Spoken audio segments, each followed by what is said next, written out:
오늘 말씀은 사무엘하 2장입니다. 사무엘하 2장 1절부터 7절 말씀까지만 함께 보겠습니다. 사무엘하 2장 1절부터 7절 말씀입니다. 한 절씩 제가 1절 읽고 교독하도록 하겠습니다. 그 후에 다윗이 여호와께 여쭈어 아뢰되 내가 유다 한 성읍으로 올라가리이까? 여호와께서 이르시되 올라가라. 다윗이 아뢰되 어디로 가리이까? 이르시되 헤브론으로 갈지니라.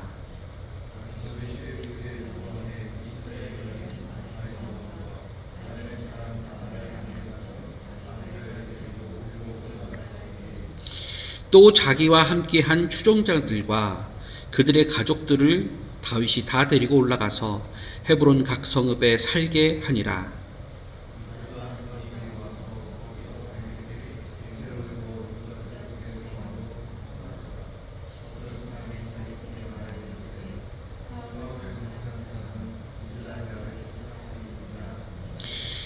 다윗이 길르앗 야베스 사람들에게 전령들을 보내 그들에게 이르되 너희가 너희 주 사울에게 이처럼 은혜를 베풀어 그를 장사하였으니 여호와께 복을 받을지어다.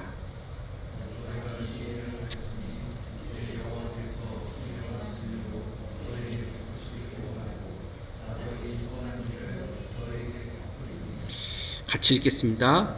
이제 너희는 손을 강하게 하고 담대히 할지어다. 너희 주 사울이 죽었고 또 유다 족속이 내게 기름을 부어 그들의 왕으로 삼았음이니라 하니라. 아멘. 사무엘하 2장부터 이제 온전히 다윗의 시대가 열립니다. 사무엘도 죽고 사울도 죽고 이제 하나님이 선택하시고 또 기름 부음 받은 이 다윗이 사무엘하의 그 온전한 주인공이 되고 또 그 하나님께 대한 순종을 통해서 그가 과연 하나님의 백성들을 이끌 만한 자격이 있는가, 그에 대한 그 내용들이 나오는 것이 사무엘하 2장입니다. 그 1장에서 사울의 죽음으로 인하여서 이스라엘 백성들과 함께 공감하고 그들을 위로하면서 같이 울지요. 그래서 이제 무사히 장례를 치른 후에 2장에 그가 하던 대로 하나님께 여쭙습니다. 1절 한번 보면 그 후에 다윗이 여호와께 여쭈어 아뢰되 하면서 내가 유다 한 성읍으로 올라가리까 하는 질문을 하죠. 근데 이제 저는 이 1절을 보면서 생각할 때 항상 이제 다윗이 했던 것과 제가 하고 싶었던 생각과 좀 비교를 하게 되는데, 저라면 이 질문을 이렇게 했을 것 같아요. 하나님, 언제 내게 약속하신 이스라엘 왕자를 제게 허락하시겠습니까? 그렇게 물었을 것 같아요. 근데 다윗은 내심 마음속에 기대는 했겠죠. 그도 인간인지라 마음속에 품고는 있었으나 하나님께 이렇게 였습니다. 어떻게 내가 유다 한 성읍으로 올라가겠습니까? 그렇게 묻는다는 거죠. 이게 참 다윗의 그 또 다른 면인 것 같습니다. 우리는 하나님 내게 약속을 했지 않습니까? 이미 내게 기도 가운데 나에게 보여주신 그런 어떤 그 표징 가운데 하나님이 내게 약속해 주신 약속, 내가 그 약속을 얻기 위해서 그토록 인내하고 그토록 수고하면서 시험에 견디고 이겨냈는데 이제 그리고 그때가 왔지 않습니까? 하나님, 이제 내게 약속하신 것을 주십시오 하면서 당당하게 손을 내밀었을 것 같은데 다윗은 그렇지 않았다는 거죠. 다윗이 묻습니다. 내가 어디로 가오리까? 그러면서 하나님이 그에게 약속하신 것을 주기보다 한 단계 더 잠깐 정거장을 허락하십니다. 그 정거장이 어디예요? 1절 보니까 헤브론으로 갈지니라. 아시는 것처럼 헤브론은 유다 지파 속에 속해 있는 지역이고 유다의 지파의 아주 중요한 거점 지역이 되는 곳이 헤브론입니다. 하지만 역시나 우리가 보듯이 헤브론은 말 그대로 이스라엘 12지파 중에 하나, 12분의 1밖에 되지 않는 그런 지역이죠. 그럼에도 다윗은 이곳에서 하나님의 음성을 더 듣고 더 훈련받습니다. 그게 언제까지 되냐? 11절을 보면 다윗이 헤브론에게 유다 족속의 왕이 된 날수는 7년 6개월이더라. 자그마치 7년 6개월을 더 하나님의 훈련 과정 속에 들어가게 되죠. 그리고 이 훈련을 통해서 그가 왕제의 훈련을 받게 됩니다. 이걸 우리에게 한번 적용해 본다면 하나님은 분명 우리의 그 끝에 하나님이 우리에게 영광의 자리를 약속하셨지요. 하지만 그 약속이 우리에게 주어지기까지는 참으로 긴 시간, 긴 인내가 필요하다는 겁니다. 우리에게는 앞에 보이는 것, 손에 잡힐 듯해 보이는 하나님의 약속이 하나님에게는 좀 더 기다리라는 사인이 될 수도 있다는 거죠. 그걸 우리가 참아내는 과정이 바로 이 신앙의 여정이 아닌가 하는 생각을 해보게 됩니다. 또 오늘 이 2장에서 특별하게 보시면 아시다시피 12절부터 마지막 절에 이 전투가 벌어져요. 요압이 이끄는 군대와 또 아브넬이 이끄는 군대. 아브넬은 여러분이 아시다시피 사울의 군대 장관이었죠. 그리고 이 아브넬이 이 사울의 아들 중에 하나인 이스보셋을 이용해서 11지파를 규합해서 왕으로 세웁니다. 그래서 이스보셋이 2년 동안 왕 노릇을 합니다. 한마디로 말하면 한 지파를 얻었긴 하지만 또 다른 적이 다윗 앞에 있게 됐어요. 달라진 것이 별로 없는 것처럼 느껴질 수도 있습니다. 이런 상황 속에서 제가 좀 주목하는 것은 뭐냐? 다윗뿐만이 아니라 다윗과 함께한 사람들까지도 하나님은 훈련시키신다는 것. 그것이 참 이 2장에 주는 교훈인 것 같아요. 12절부터 있는 이 전투는요, 일어나서는 안 될 그런 전투였고 정말 어처구니 없는 전투입니다. 우리가 잘 아시는 것처럼 러시안 룰렛이라고 하는 그런 말도 안 되는 잔인한 게임이 있죠. 러시아에서 벌어졌다고 하는 건데 총을 이렇게 리볼버 총이 머리에다 대고 창 쐈을 때 발사돼서 죽으면 죽는 거고 아니면 살아나는 것. 여기 지금 모습을 보면 요압의 12 군사 그리고 아브넬의 12 군사가 앞에 나와서 서로 장난하듯이 야 너희 서로 기싸움을 하다가 머리를 잡고 여기 지금 16절 보세요. 각기 상대방의 머리를 잡고 칼로 상대방의 옆구리를 찌르매 일제히 쓰러진지라. 이게 무슨 말이냐면 서로 칼을 동시에 찌른 다음에 살아난 사람이 이긴다라는 게임을 한 거예요. 이게 말이 됩니까? 근데 이것을 다윗의 군대 장관인 요압, 사울의 군대 장관이었던 아브넬의 지도 가운데서 이와 같은 싸움이 벌어졌다는 것은 정말 말도 안 되는 그런 이스라엘 백성들의 분열이었어요. 다윗도 준비돼야 하지만 동시에 다윗과 함께하는 하나님의 백성들도 하나님이 그들이 준비되기까지 준비시킨다는 것이 바로 2장의 교훈인 것 같아요. 영적 공동체는요, 한 사람만 잘 준비되어도 안 됩니다. 함께 준비돼야 되는 거예요. 함께. 이 싸움이 얼마나 무모했느냐? 그렇게 12명이 죽은 데에서만 끝나지 않았어요? 그러다 보니 너무 이제 이게 뭐야 하면서 전쟁이 시작해서 요압의 막내 동생인 아사헬이 아브넬을 쫓아가요. 쫓아오지 마, 쫓아오지 마 했다가 아사엘이 계속해서 쫓아가다가 아사엘이 죽어요. 그러니까 요압이 동생이 죽은 것에 대해서 또 분을 이기지 못하고 쫓아가다가 마지막 전투의 결과는 뭐냐? 이스라엘 백성들은 요압의 군대는 30절 보세요.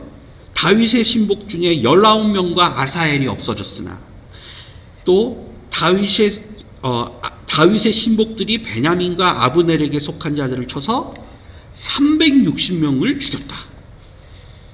이게 어마어마한 이스라엘 백성들의 그 말도 안 되는 그 처참한 결과 아닙니까? 하나님은 하나님의 지도와 통치 가운데서 그의 백성들이 함께 연합하기를 원하시고 함께하기를 원하셔요. 그것은 지금도 마찬가지예요. 믿는 자들이 함께하고 함께 한 마음 한 뜻을 품어서 하나님의 나라를 위해서 일하는 걸, 먼저 그의 나라와 의를 구하는 것을 원하십니다. 근데 이 하나님의 뜻을 지금 이 지상에 있는 교회들이 잘 따라가지 못하는 거 아닌가. 지금도 서로 반목하고 오히려 자신의 들보를 내세워서 정죄하고 더 율법주의적으로 그들의 신앙을 판단하고 오히려 더 잘 아니까 세상 사람들보다 더 아프게 찌르는 것 같아요. 세상 사람들은 그냥 대략 이거 찌찌찌 이 정도만 하지, 교회가 분열할 때는 이거는 말할 수도 없는 장난 같은 걸로 시작해서 사람을 죽이고 오히려 영혼을 죽이는 그런 모습 결과가 나오지 않습니까?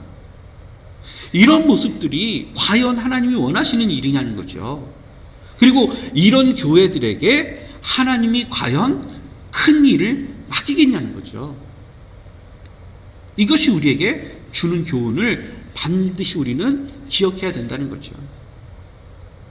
이게 한 지역 교회 안에서 어떤 일이 일어나서 하는 얘기가 아니죠.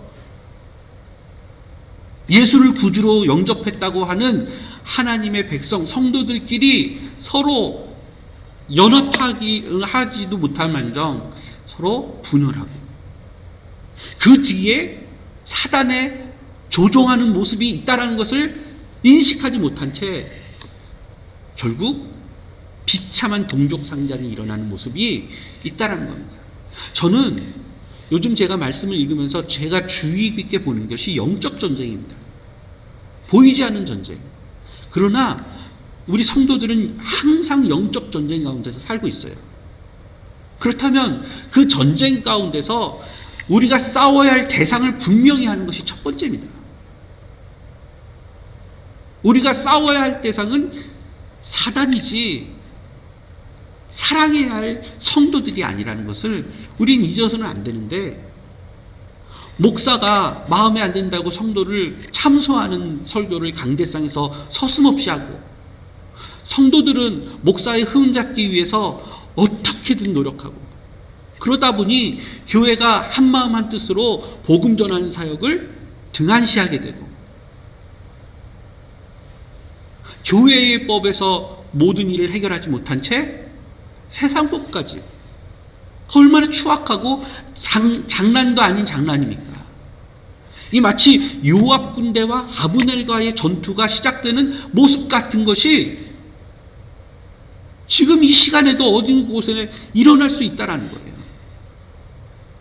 물론 우리 교회가 이 모습을 보면서 예방을 해야죠. 이런 일이 절대 일어나서는 안 되겠다. 우리 믿는 사람들끼리 알고 있어야겠죠. 동시에 우리 교회에서 안 일어났다고 해서 멈추는 것이 아니라 주님의 교회를 위해서 어느 곳에나 사단의 계략으로 인하여서 잠시 영안의 눈이 흐려져서 싸우고 있는 교회를 위해서 함께 기도도 하고, 그래서 정말 연합체로 우리 교회가 함께하고 그리스도의 깃발 아래 뭉치는 모습이 있어야 하지 않을까. 오늘 이 말씀을 통해서 우리가 한번 교훈을 얻기를 바랍니다. 항상 생각을 하지만 시카고에 많은 교회들이 있는데, 그런데 제가 생각할 때는 그래도 한 5년 전, 한 10년 전까지만 해도 연합하는 그런 모습들이 있었는데 요새는 너무나 개교주의가 아닌가. 함께하고 또 서로 말씀을 나누고 위로하고 또 비록 우리 교회 성도들이 아니라도 같이 기도해주고 이런 모습 가운데서 하나님의 교회가 좀 더 성장하고 발전하고 그래서 결국에 가서 하나님이 예비하신 나라의 큰 일을 감당하는 그런 교회가 되지 않을까 하는 그런 생각을 갖게 되는 것입니다. 아주 중요한 일이라고 생각합니다. 그리고 좀 더 바라는 것은 이 피스메이커 교회가 그와 같은 정말 하나님의 백성들이 함께 힘있게 나아가는데 그런 어떤 역할을 꼭 감당할 수 있는 그런 귀한 교회가 되었으면 좋겠습니다. 우리 교회가 지금 자랑하는 것 중에 하나가 우리 교회와 함께 이 교회에서 같이 있는 이 외국 교회 이 연합하는 모습이 매우 자랑할 만하지 않습니까? 이런 거는 제가 이것에 대해서 제가 알고 있는 분들하고 이야기할 때 야, 그런 교회가 있나? 말씀하시는 분들이 많아요. 그만큼 한인교회들이 연약할 때 건물 빌려주는 교회한테 많이 힘들고 어려움을 겪어서 그랬는지 참 어려워하는 분들이 많더라고요. 항상 우리가 이제 말씀을 좀 정리하면 첫 번째, 다윗은 아직도 훈련 과정이 남았다는 것. 그리고 그 7년 6개월의 그 기간을 훌륭히 완수해야 할 때, 그때 하나님이 정말로 다윗에게 약속하신 것을 주신다는 것. 그렇다면 우리도 마찬가지입니다. 내 손에 잡힐 것 같은 그런 하나님의 약속이 내게 지금 당장 주어지지 않는다 해도 실망할 것이 없고 낙심할 것이 없고 다시 한번 이것 또 하나의 시작되는 새로운 훈련 과정이구나 생각하는 것이 필요하다는 것입니다.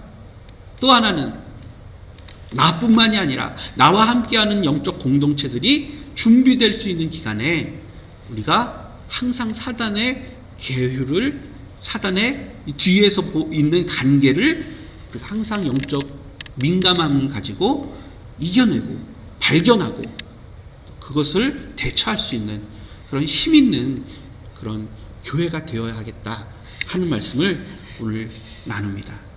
오늘 기도하실 때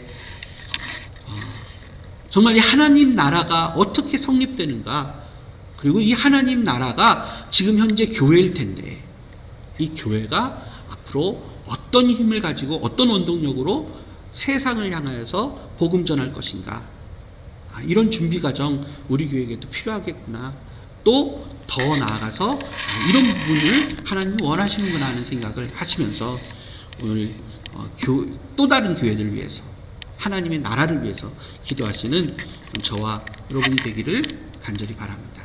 아멘.